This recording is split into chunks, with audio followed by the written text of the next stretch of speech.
Doncs mirant a la càmera, digues el teu nom i cognom complets i a quina professió et dediques.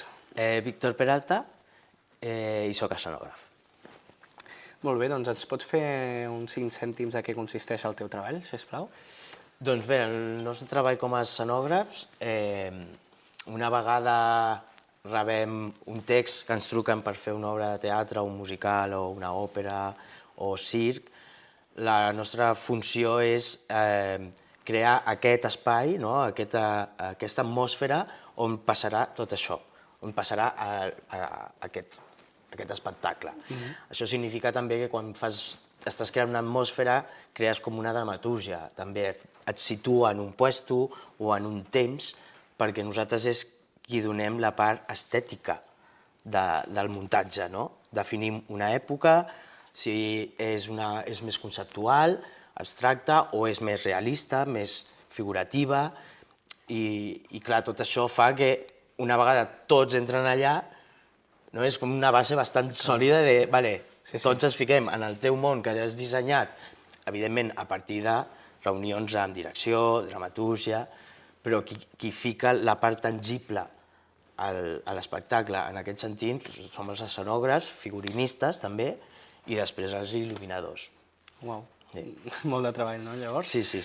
I explica'ns, d'on va sorgir aquesta... Tu com a Víctor Peralta? Jo com a Víctor Peralta. D'on va sorgir la idea aquesta de dedicar-te a aquesta professió? Com vaig arribar aquí? Sí. Doncs mira, jo estudiava arquitectura i treballava d'arquitecte a Lloret. Jo estava en un estudi allà i pel matí estudiava i per la tarda treballava. I vaig estar durant 4 o 5 anys fent això i ja cap al final de la carrera d'arquitectura, però el meu hobby era fer carrosses. Jo em dedicava a fer carrosses com a hobby, hores i hores i hores i hores. I un dia una amiga em va passar un link per un mail, sense res més, el link, i clico, i era el link de l'Institut del Teatre especialitat escenografia. I clar, entro i dic, però esto existe. Jo no tenia el coneixement de que hi ha una carrera per fer això, per fer el que a mi m'agrada, que és dissenyar espais o vestuaris o carrosses. I vaig entrar, vaig llegir tot, proves d'accés, i dic, saps què? No perdo res. I li vaig dir fins i tot a la meva jefa en aquell moment, i dic, escolta, i ella, sí, això és per tu. Faig les proves d'accés, perquè ja sabem que es presenten X persones, en el meu cas entràvem 12 cada any, entren 12 escenògrafs, faig les proves d'accés i donen resultats i jo vaig quedar el 13. En sèrio? Sí, aquí està. Ostres! Vaig quedar el 13, doncs torno a ser arquitecte, jo continuo fent treballs d'arquitectura, pam, les proves són al juny, juliol, i al setembre em truquen dient que una de les noies s'ha donat de baixa perquè per motius X no podia començar el curs i que em donaven la plaça a mi. I doncs res, en 2 setmanes deixo tot i marxo a fer escenografia a l'Institut del Teatre i així va ser. I vaig començar escenografia i quan estava dins deia, esto sí, perquè al final és fer alguna cosa que t'agrada realment, que abans no coneixies que es podia fer això, que em podia dedicar a això, i aquí estoy, després de... Quan vaig anar... Això va ser amb 25 anys. Uau. Sí, fa 15.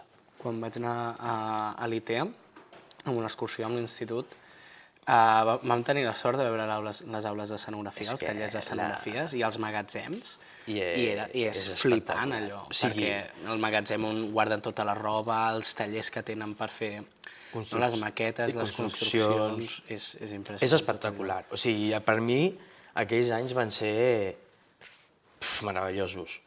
Ara, fèiem hores, jo crec que... Matí i tarda, no? Més que en arquitectura. Matí, tarda, caps de setmana, vacances, perquè, clar, al final no només t'ensenyen la part pràctica i teòrica, sinó que després ells també t'ensenyen la part pràctica o, per exemple, no només ens ensenyen a dissenyar, sinó que t'ensenyen a com construir, que això és molt important. Si no saps construir, com es construeix, sí, jo dibuixo això, però això com s'aguanta? O si s'aguanta, o si és possible, o no és possible, no? O tot allò que després, quan ho fiques en escena, i allò s'ha de moure, ha de pujar no sé qui, i no tens tota aquesta informació al cap quan fas una ratlla i dir això és així, per què? I si s'aguanta, si no s'aguanta, quin material, quin és l'efecte. I en allà t'ensenyen les dues vessants, per això tenim taller de construcció, perquè dius, vale, fem un taller, primer t'ensenyem tota la dramatúrgia, perquè has de fer dramatúrgia, literatures, llenguatge escènic, història de l'art, història de l'escenografia, tota la part aquesta, tot el que seria com dissenyar un personatge, o una màscara, o un espai, però després és com construir-ho també, de dir, vale, què són les assignatures de construcció, confecció, etc. I després fas pràctiques allà, al tercer i quart fas un taller, dius, vale, tens aquest pressupost, dissenyes, fas la reunió amb el director, que et diu, bueno, doncs tal, no sé què, i després construeixes, entres a un teatre, o sigui, fas la primera obra en allà com a final de carrera. I això és un regal, perquè tens de tot, de tot. És increïble, sí, sí. Superguai, no? I llavors, en quines grans companyies, o petites també, has pogut aportar el teu granet de sorra com a escenògraf? Doncs per sort he tingut una gran varietat de companyies, he treballat en molts teatres diferents, companyies grans, companyies petites, aquí a Catalunya, a Espanya, a Europa i al més allà també. O sigui, he arribat també a Costa Rica, hem fet projectes en altres països. I no sé, la primera companyia, que al final és la nostra, que és per aquí tenim moltes coses d'ells, que és la que, quan nosaltres estudiàvem segon, vam crear una companyia que es diu Obsquené, que el meu company d'aquí que també és d'aquesta companyia, i aquesta és la que ha crescut i és la que ens va donar els primers projectes. Nosaltres estàvem estudiant, però ja teníem la nostra companyia per crear els primers projectes i a veure de què va esto, saps? Ens hem afrontat una mica la realitat abans d'acabar. I després, a partir d'aquí, ja comences a conèixer, he estat a nivells de familiars, Roberto G. Alonso, la Roda Produccions, el Teatre al Detall, després he estat en Pontempié, que també es fa molt de circ i espectacles i inauguracions i events, he estat amb Nostromo Live, he treballat al Teatre Lliure, al Nacional, també a la Sarsuela de Madrid, vaig poder fer unes produccions a Islàndia, a Rotterdam, a Costa Rica, vaig estar amb el Cirque du Soleil, també, en un espectacle, que ja estava la part de vestuari, i molts més. O sigui, al final, i amb Django Edwards, que no sé, ara ja no hi és, però que també és un personatge que treballa amb ell, és molt interessant. O com tots aquests, cadascú és molt diferent, una disciplina diferent, no tinc una especialitat, o sigui, tant faig vestuari com escenografia, i circ, carrer, musicals, òpera, concerts. Vam fer un concert a Rotterdam en un vaixell. O sigui, el vaixell era l'escenari i havíem de fer una transformació de com fer la posta en escena d'un concert d'un DJ.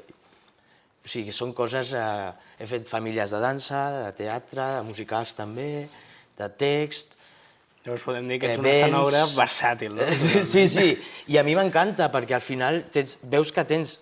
I jo crec que per mi és un punt a favor el poder moure't en totes les disciplines, en tots els gèneres, tant escenografia com vestuari, i que ets flexible. Sempre hi ha... Sí que tots els espectacles són diferents, però sempre hi ha alguna cosa que diuen esto lo ha hecho Peralta. Si hi ha un algo que encara que sigui molt diferent un de l'altre, però saps que por ahí ha passado. No sé quin és, però molta gent diu, esto es tuyo, es que sé que lo has hecho tú, no? I dic, hòstia, i es nota. Jo crec que és com... I amb les carrosses també passa molt. Quan he fet, cada any he fet una carrossa, he fet 20 carrosses, o no sé com, tota la vida fent carrosses. Segons he estat indagant i vas fer les carrosses dels Reis a Badalona. Això també, clar, la cavalcada de Badalona, no? Em recordava, el Campament Reial de Badalona també. Sí, sí, no, és això que puc fer una mica... I m'agrada perquè no m'avorreixo, o sigui, és sempre diferent, gent diferent, i són reptes moltes vegades de... I ara com faig això, saps? De coses noves i tal. Sí, sí, és molt, molt guai. Que guai, que guai. I recordes com va ser la teva primera oportunitat de treball? O sigui, el teu primer projecte, allò que dius que és important? Bueno, clar, arrencar tot això i dedicar-t'hi i viure d'això és un camí molt llarg. Vale. No? Per exemple, el fet de la companyia Obsquené, no? Que va ser allò que vam crear, que a dia d'ara existeix, també, mira, vam fer l'encesa de llums a Barcelona aquest any, amb l'Obsquené, que jo feia el vestuari i l'Adrià feia l'escenografia. Doncs ha anat creixent ella també, i nosaltres hem anat creixent al seu costat. I sempre hem viscut aquesta trajectòria d'alguna que hem creat nosaltres. Però a nivell després en el teatre català i que tothom et comenci a conèixer, jo vaig sortir d'allà, per sort, sent l'ajudant d'un professor, del Quim Roy, que era el meu professor d'espai escènic. I quan vaig acabar, va dir, vols ser el meu ajudant? I digués, vale. I vaig fer un parell d'espectacles amb ell, que era una òpera i una altra cosa amb el teatre grec, i una altra cosa al Nacional. I allà, en l'òpera, el coreògraf em va veure i va dir, hòstia, tu quién eres? I jo, és que tinc una companyia i m'agradaria a veure si podem treballar junts. I aquesta vam estrenar, i l'altra companyia de teatre infantil, i què ha fet el vestuari d'això? I així comença tot. Clar. I aquí... La mesura de projectes és te'n vas donant a conèixer, no? I comences a fer una xarxa, no? Clar. Com a poc a poc, molt a poc a poc. Sí.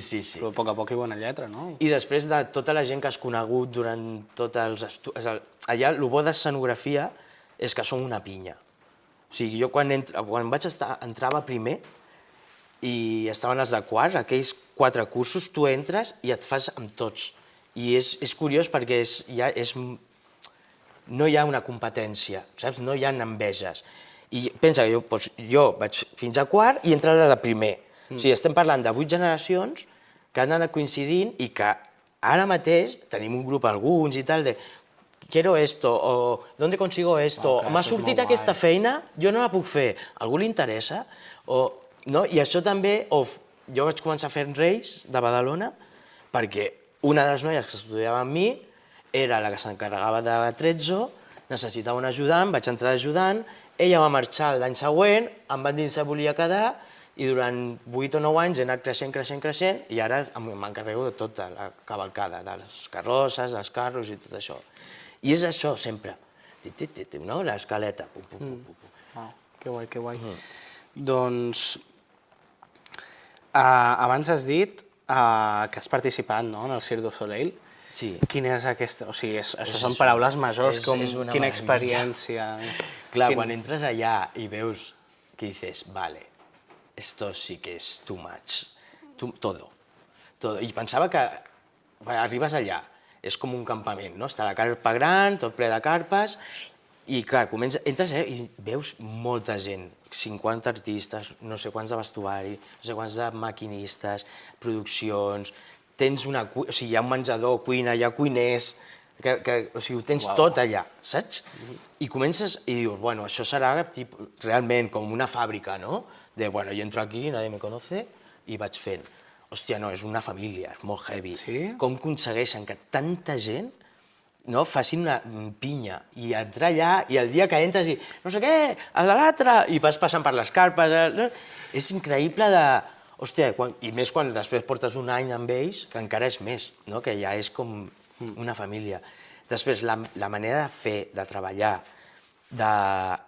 és increïble da igual quanto valga. No et falta res de material. Si tu fes el que hagis de fer, o sigui, t'ho pago, no? Sense cap problema. És molt heavy. Les quantitats de calés que es gasten, si esto tiene que ser así, esto es así. Valga lo que valga. Perquè ha de ser així, saps? És molt heavy. Després, a nivell de... Jo vaig estar en l'última fase de creació d'aquest espectacle, l'espectacle de Messi Ten, que anava sobre el futbol, que es va estrenar aquí a Barcelona, al Fòrum, i quan jo vaig entrar, a partir d'un contacte d'un amic, saps? I és així. Va per contactes, no? Sí, o sigui, ella estava allà a l'equip de vestuari, busquen algú, jo estava a Rotterdam en aquell moment, em truca, escolta, que comencen a fer això a Barcelona, que sí... I, bueno, doncs, prepara un portfolio i envia-ho. Doncs envia el portfolio, et truquen i... Ja, sí. O sigui, tal qual, entres. Aquest dia, a aquesta hora. Clar, i el primer dia estàs allà, que veus tot allò tan gran, comencen a ensenyar-te els espais, i és increïble, no? I I això anava al que no falta res. O sigui, nosaltres estàvem a el que seria tota la part de sastreria i de vestuari, no podies dir, això no hi ha. I si no hi ha, dius, necessito això. I ja t'ho faran arribar, no? Sí, sí. I al mateix dia algú va i t'ho porta. Sí, sí, és increïble. I la manera de treballar, com són super... com es diu? No, això-te. Esquemàtics, són superorganitzats. Com? Planificats. Sí, la planificació és increïble, està tot molt controlat, o sigui, a nivell de vestuari, per exemple, totes les peces de vestuari, totes estan arxivades per a qui és, en quin moment, o sigui, quantes n'hi ha, quantes s'han confeccionat.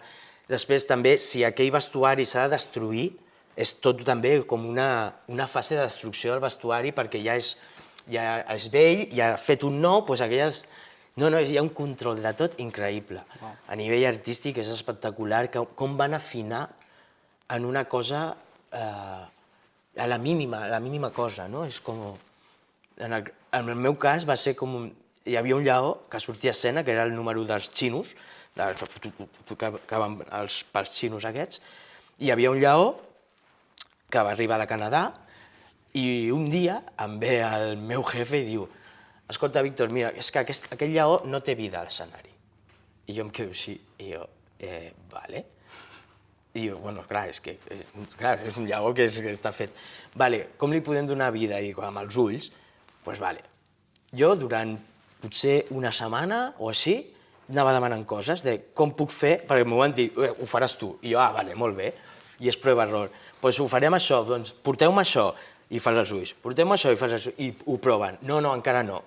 Total, que al final vaig amb un sistema d'uns brillants i no sé què, li faig els ulls, ho porten a validació, que se't diu, en escena, veiem el número fins a validar aquell lleó, que era vestuari. I va funcionar. Però clar, a sobre, en el cap del director artístic, la vida és com vols donar-li vida. Doncs sí, i res, una hora després, aquell senyor va venir i jo, qui ha fet els ulls al lleó? I dic, jo. I em deia, felicitats. Diu, ara sí que té vida aquell lleó a l'escenari. Increïble. O sigui, aquell home venia a donar-te les gràcies per aquells 2 ulls d'aquell lleó que surt en aquell número i que per ell era molt important el brillo aquest dels ulls. Doncs ahí, el detall. Amb tot. Sí. Oh, Déu-n'hi-do. Doncs, tu, com a escenògraf, quina responsabilitat tens a l'hora de fer un projecte? O sigui, nosaltres, el nostre procés és arribar al text, fem un disseny i som els responsables de crear aquest concepte, aquest dispositiu escènic que funcioni. Has de pensar que allò quan arribi ha de funcionar sí o sí.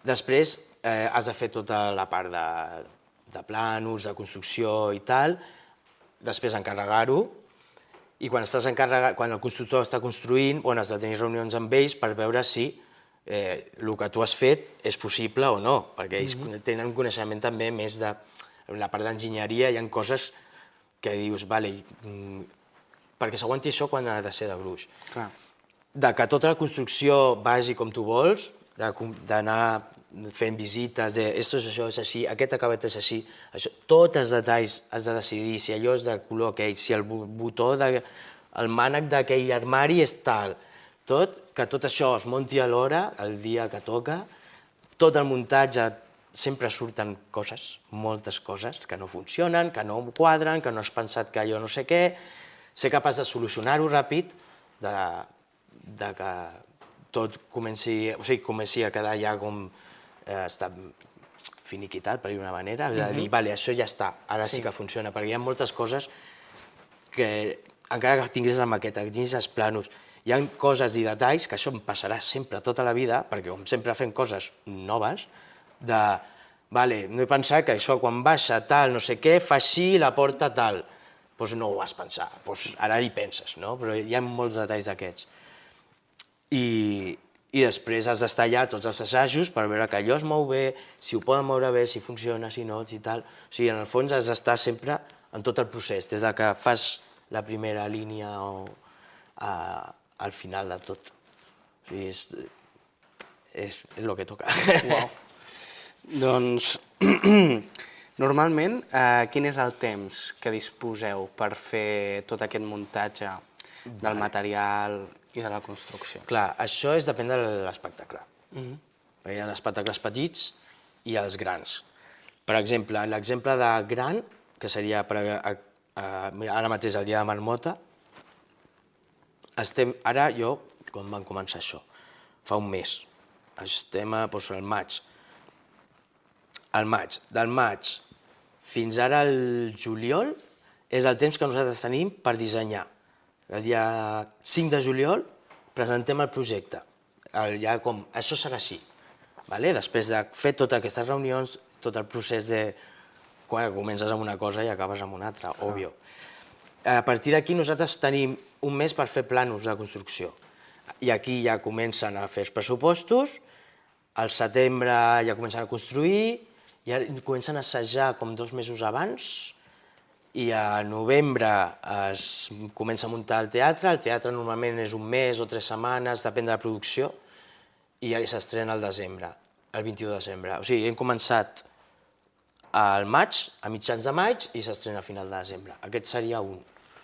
Igual que els teatres nacionals també van molt avançats sempre, molt, perquè també en el que són els teatres públics, jo ara ja, en aquest cas és diferent perquè és coproducció, però, per exemple, l'any passat o l'altre vaig fer un teatre nacional que s'estrenava al març i a mi ja m'estaven demanant plànols al novembre, o sigui que jo ja vaig començar com al juny, quasi un any abans, perquè no només és el teu planning, sinó és el planning del teatre.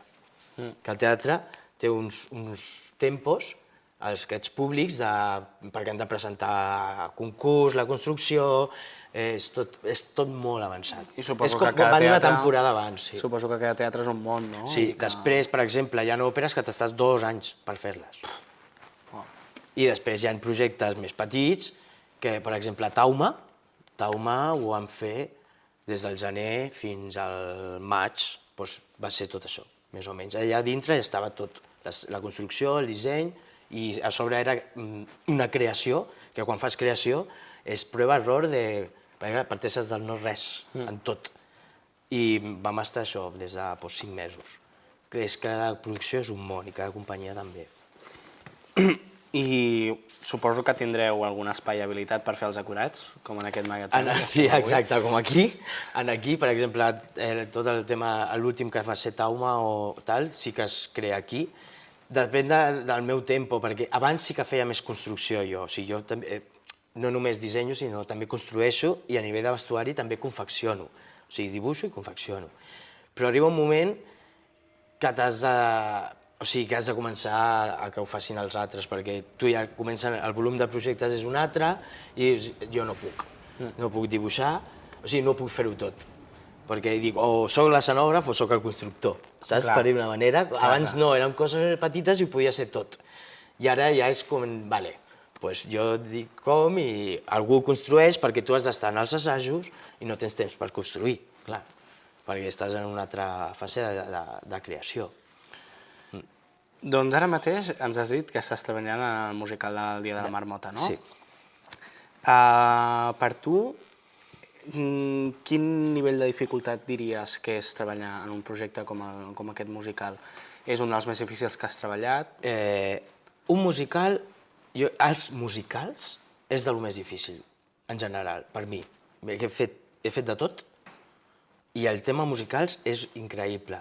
Per nosaltres, per el que és espai escènic, en aquest cas, és la quantitat de canvis, efectes dels números, i sempre has de donar coses noves, no et pots quedar com canvis ràpids, perquè a sobre no només has de fer un canvi sencer com a de producers, no ha de desaparèixer i entrar tot, sinó que ha d'entrar en un tempo, perquè a sobre el musical et marca... La música, no? Et marca quin és el temps que tens per canviar d'aquí a aquí. Amb The Producers ja va ser una locura, però és que el Dia de Marmota és intrèpido, és increïble, perquè hi ha 98 canvis, més o menys, canvi arriba, canvi abajo, perquè què passa? O sigui, en uns 5 minuts et passa un dia, I un dia són com 7 o 8 espais, on vam interaccionant amb 7 o 8 personatges. Que això, de cop i volta, tot torna a començar i torna a passar. I ja acaba una mica diferent. Torna a començar i cada vegada més ràpid i van sortint escenes noves i números musicals nous. Però és constantment això, on hi ha una persecució en camioneta. Clar, una persecució en camioneta, com fas això, no? O hi ha coses així, o una fira. I és increïble la rapidesa amb què ho fan, perquè, clar, tu marca la música, aquí sí o sí. I no és allò, en alguns, jo me'n recordo Cantando bajo la lluvia, sí que hi havia algun moment que amb el director musical... Amb l'Andreu, no? En aquell moment, bueno, qui ho decideix és el Manu al final, però sí, estava l'Andreu. No, no estava l'Andreu. L'Andreu estava a la jaula i estava Cantando, o Cantando ja estava... No, si no recordo malament, la jaula estava en Gerard Alonso. Ah, amb el Gerard, deia jo. I Cantando estava l'Andreu. Estava l'Andreu, vale, doncs amb l'Andreu. Es valorava si en una d'aquestes transicions es podia afegir un buit per poder acabar de fer un canvi o una posició, que normalment no es fa. Però sí, jo me'n recordo que en un era impossible arribar-hi, era en plan, és que no llegamos. I vam fer aquest...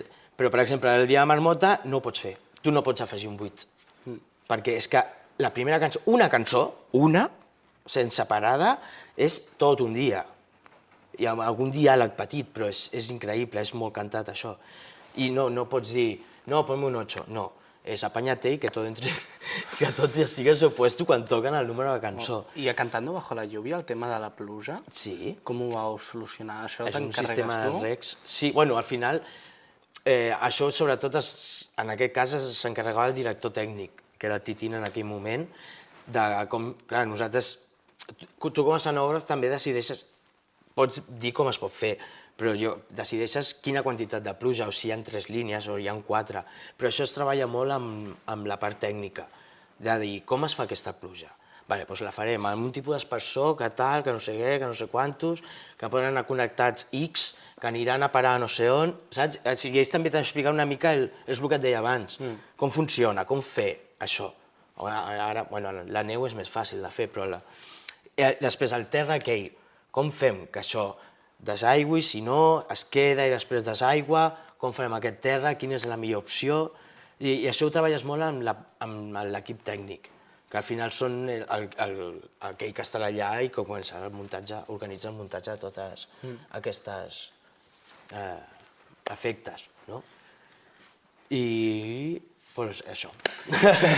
Per tu, què representa posar-te sota les ordres de Manu Guix i de l'Àngel Llàcer? Doncs, jo en el primer musical, o sigui, clar, era com... Hòstia, és l'Àngel Llàcer i tal, no? I hi havia una cosa de... fins que... de que ell és l'Àngel Llàcer i jo sóc un noi que arriba allà a treballar per primera vegada, no? I que, hola Àngel, tal, i ja. I a poc és com realment vas fent una connexió amb aquesta persona i ja passes de ser l'Àngel i el jo a hi haver un altre tipus de diàleg o de... sigui més proper, on ja hi ha més confiança, ja et coneixes, no? I ja és més fàcil de... Doncs vull això, i ja el coneixes i dius, vale, vols això, vale, doncs és més fàcil que les coses també vagin més ràpid, perquè quan a vegades no coneixes el director amb el que treballes, és m'entendré amb ell o no m'entendré amb ell o faré el que amb ell... Clar, és que a vegades això és... Jo tinc una manera de fer les coses i potser amb un director va bé i amb un altre no. I en aquest cas, sempre que fèiem això, sobretot a la tienda dels horrores, que era com tot aquest món del... aquesta... Uau, que ara no em sortirà. La planta? No. A nivell estètic, o sigui, tota l'escenografia que estava basada en aquest món, no és ben bé ara em sortirà, post-apocalíptic que es va crear, perquè estava una mica basat també en la pel·lícula One Ready Player o Player One Ready... Sí, One Ready... Sí, sé qui la dius. Sí, mai sé qui... Ready Player One. Ready Player One, la que em faltava. Doncs hi havia molts elements, sobretot d'utilleria, que havien de sortir i no podien ser normals. Hi havia la cadira del dentista aquella, que dius, vale, ha de tenir un punt Mad Max, també, tot aquest univers, no?, on les coses...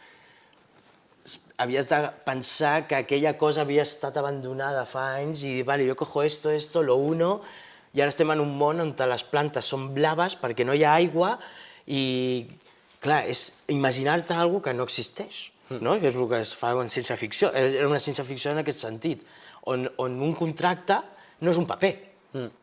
I, vale, com fem aquest contracte futurista? Doncs inventa-te-lo, saps? Clar, aquí has d'utilitzar molt la imaginació, no? Sí, i pensar com fer-ho, no? Com crear allò. És que en aquella va ser molt d'aquesta cosa.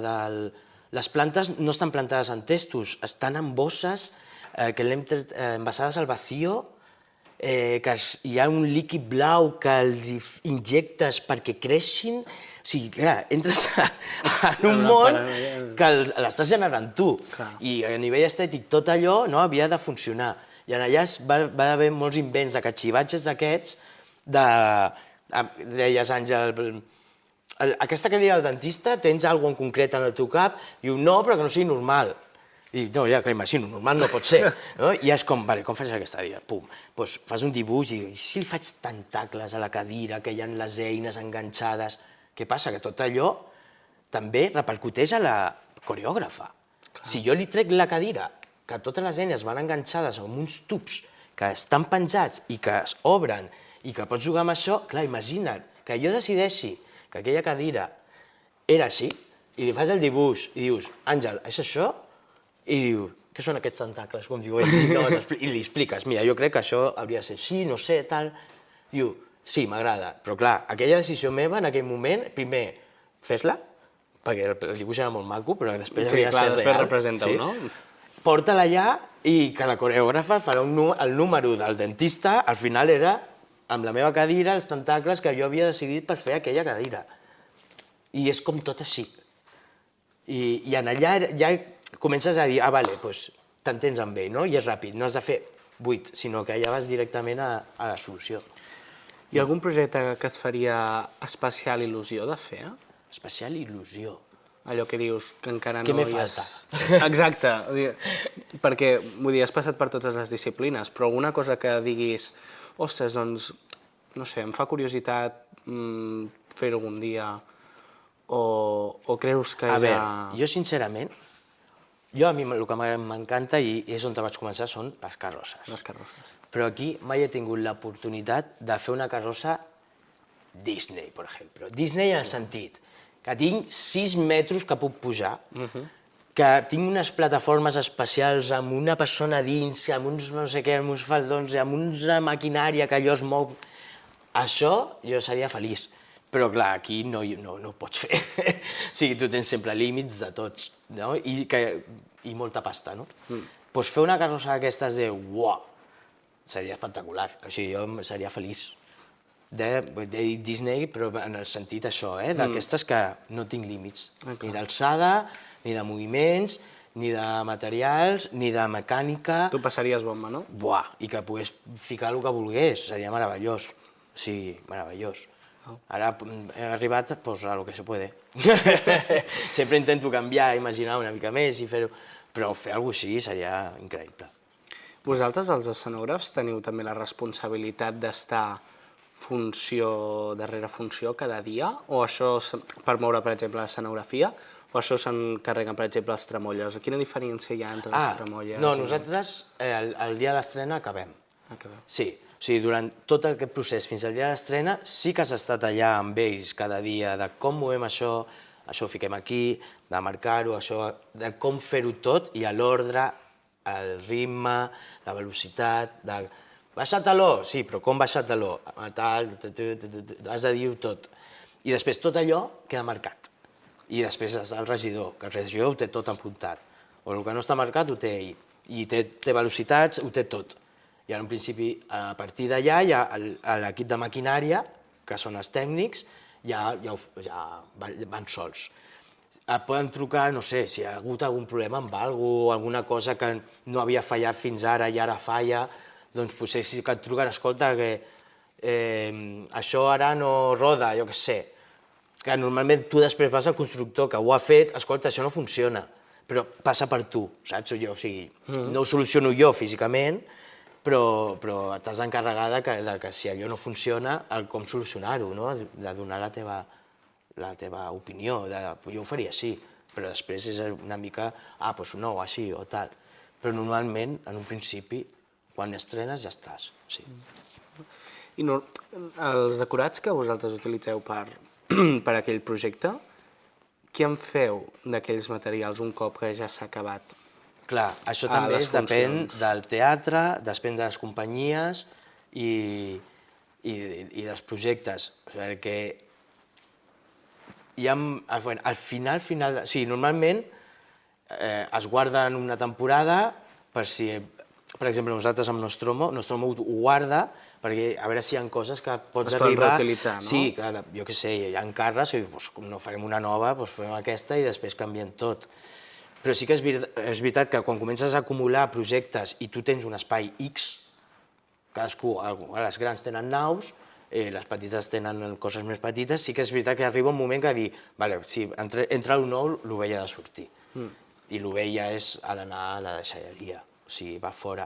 Hi ha teatres també que no poden arribar a emmagatzemar tota l'escenografia que fan durant totes les temporades. I aleshores també el que fan és seleccionar coses, elements que dius, això es podrà reciclar, si són envarillats o si són un giratori, doncs guardem l'estructura del giratori, la buidem i tal, ens deixem l'estructura perquè si algú vol un giratori tenim la base. Terres, també guarden molts de terres per si algun es pot arribar a aprofitar, però si no acaba anant a deixalleria. És com, bueno... És un cicle, sí, no? I si entra l'uno, doncs l'ovella va com la vida. Des del teu punt de vista, tu diries que el treball d'un escenògraf es valora suficientment econòmicament o per les persones? És a dir, tu creus que el teu treball es s'agraeix suficientment? I en general l'equip creatiu, jo a vegades ho penso, de no estar pagant el que hauria de cobrar. O sigui, realment, jo crec que no. Això estic parlant en tots els nivells, no només en les companyies petites, que a sobre tenen pocs recursos i és el que hi ha, sinó les grans i els grans teatres que dius, no arriben a el que hauries d'arribar a cobrar per tota la responsabilitat que tens, tot el temps que dediques a fer això, i cada vegada anem a menys. O sigui, en tots els àmbits. I ara les propostes de caché, els honoraris, són baixíssimes, però ara estem parlant en sèrio, saps? Que és trist que hagis d'anar com apretant de dir, home, jo crec que hauria de ser això. És tot un esforç, no? Ho fas tu... I són mesos, i són anys, algunes vegades. És com... Jo crec... O sigui, en general, no només els escenògrafs, vestuari, il·luminació... no està pagat com s'hauria d'estar pagat. No està ben remunerat. De fet, hi ha l'altre dia els Premis de Teatre Musical, en Roc Bernadí, que és l'actor principal que també va estar a la Jaula de les Loques, va atorgar un premi, li van atorgar un premi per millor actor principal masculí. I va fer un discurs reivindicant no el vaig veure, això. A les condicions que es viuen, tot l'equip de procés escènic i els actors, que les condicions no són gens iguals a, per exemple, a un West End o un Broadway. No, ni de conya. Bueno, clar, és que... Clar, jo he estat al Cirque du Soleil. No té res a veure, no? Clar, tu poses en una mà... I jo no era ja el top. El rei del mambo. I digo, no, me quedo aquí tota la vida. Però és que al final, i per això tothom treballa el que treballa i surt el que surt, perquè a sobre vas allà content, feliç, saps que tot és fàcil, per dir-ho d'una manera, home, en el sentit de... I també és que t'estàs pagant el que toca, realment, per la feina que fas. O sigui, allò és una passada. I que ho comparo amb aquí, és com, hola, què tal? ¿De qué estamos hablando? Saps? Perquè allà en un mes cobrava el mateix que aquí un projecte de 6 mesos, per dir alguna cosa. Saps el que et vull dir? Sí. Són uns nivells molt heavies. És another world. Another World. Doncs això sí que s'hauria de mirar i reivindicar-ho més perquè s'ha de tenir en compte, no? És un treball que vosaltres ho heu de fer a cada projecte, de crear una cosa diferent cada projecte i que hi ha persones que es poden comptar, suposo que amb els dits a les mans, persones que fan el teu treball. O sigui, no pots buscar una persona qualsevol que faci el teu treball. Clar.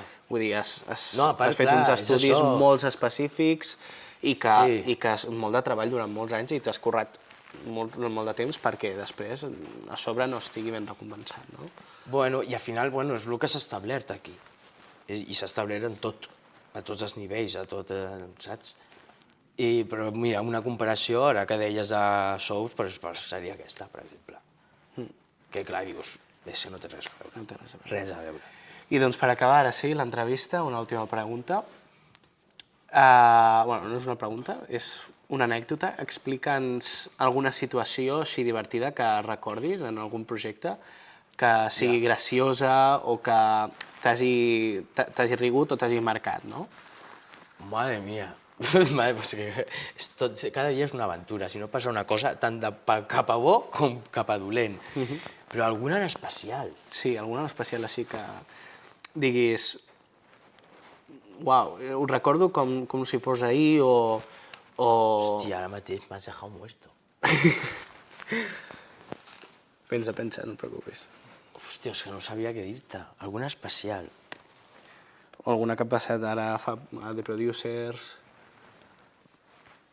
I que sigui divertida. Sí, divertida o que et faci a tu, que consideres que... Jo, al final, sempre passen moltes coses, tant de divertides com de dolentes, i tens dies que nadie me hable, no? I otros que no pares de reír. Més que divertit... Jo com a projecte especial, per mi l'especial va ser aquest del vaixell, del Rotterdam, va ser increïble com a experiència i aventura, perquè era una aventura, era molt diferent a l'estar visquent allà, amb aquella gent, el com crear, sí, per exemple, i el fet, clar, mira, i en allà, clar, després havies de viatjar i anaves a un altre país i feies i tal, i en aquell cas, un dia per la mar, que hi havia a la mar i tal, de cop i volta aquell dia tothom comença a caure i de cop i volta et trobes tu, que tu no ets ni de l'equip ni el marinero ni el capità ningú, estàs conduint aquell vaixell cap a França, per no sé on, perquè tothom està caient i després que baixes hi havia el càmera que feia el documental, es feia un documental sobre aquest projecte. I era un que sempre anava amb la càmera així, tu estaves cosint o tal, i de cop i volta, pum, un objectiu per aquí, el Casper, que li deia jo, era francès, el Casper. I de cop i volta, clar, me'l trobo, i dic, on està el Casper? Clar, havies de controlar tothom, Perquè a sobre allà hi havia, això, estava el DJ, artistes i mariners, per dir alguna cosa. I de cop i volta me'l trobo allà, i el Casper, on està el Casper, on està el Casper? I això que baixo baix, i ja et trobes aquell senyor, el que sempre està així, i jo, buah, aquest està pitjor que tots aquells, però què haces, no sé què, i treus aquell home per un allons i el comences a estirar, no, allò va ser tot en general una aventura, i d'aquestes així de tonteries aquestes poden passar 1000, sí. Doncs moltíssimes gràcies, Víctor, per aquesta entrevista i res, t'esperem molta sort en projectes futurs. Això espero. I que vagi bé el dia de la marmota, també. També ho espero. Merci.